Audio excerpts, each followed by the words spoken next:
You ever just sit in a classroom and look around and think, why is it like this? You know, the desks in rows, the subjects we all study, the whole idea of a teacher at the front of the room. Well, none of that was an accident.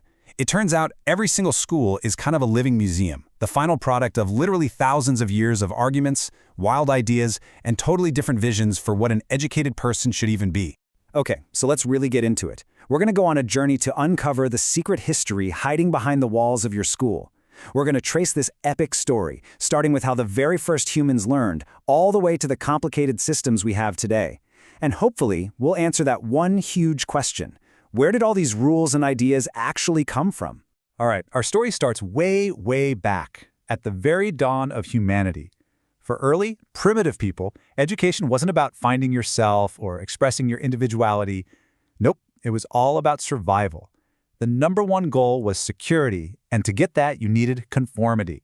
Everybody had to be on the same page, so kids were taught how to hunt, how to fish, how to fight, and most importantly, how to follow the tribe's rules without asking questions.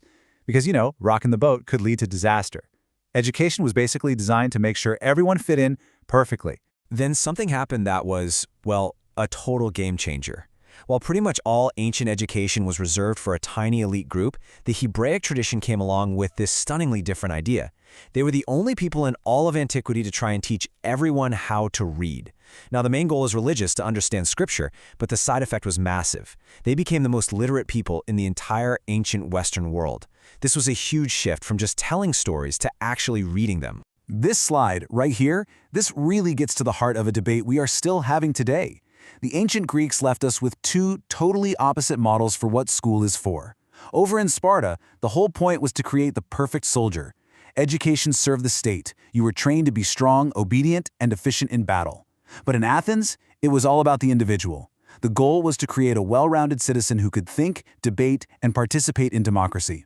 So, is school for the good of the person or the good of the state? This one question has been echoing for centuries. So, who took all these big Greek ideas and actually built something that looks like a school system? That would be the Romans. They were the ultimate organizers of the ancient world, right? They looked at Greek philosophy and said, okay, how can we use this for the practical job of running a massive empire? They created the most formal, structured school system the world had ever seen, with different levels of school, all designed to churn out effective, practical leaders and public speakers. The very structure of our schools, the institutions themselves, we owe a huge debt to Rome for that. Okay, so after Rome fell, the main idea about education for more than 1,000 years was kind of grim. The belief was that children were born flawed, full of ignorance or sin, and school's job was to basically fix them, often with really harsh discipline. But then in the 18th century, this philosopher, Jean-Jacques Rousseau, just dropped this bombshell on everyone. He argued that kids aren't born bad, they're born good. It's society that messes them up. This one single idea completely changed the entire conversation about what school should be. And this right here is the result of Rousseau's revolution, the birth of what we call child-centered education. The thinkers who came after him, people like Pestalozzi and John Dewey, they ran with this idea. They argued that the school needs to adapt to the child, not the other way around. Learning should be based on a kid's natural curiosity and development. All of a sudden, the focus shifted from just drilling subjects into kids' heads to actually understanding the learner themselves. This is basically the DNA of modern progressive education. So, all of these ancient debates and powerful ideas eventually made their way across the Atlantic, which brings us to the American experiment, where they all got mixed together into something brand new. The American high school that we all know didn't just pop up overnight. It grew in stages. It started back in the 1600s as the Latin Grammar School, which was, a pretty exclusive place just for the sons of the rich, getting them ready for college. Then, as the middle class started to grow, you get the academy, which offered more practical skills for business and trades. And finally, starting in the 1820s, the big one arrives, the public high school, a school for everybody, paid for by taxes, created for the needs of a new, industrial, democratic country. And here's the real kicker. This isn't just a history lesson. These old debates and these different models, they never really went away.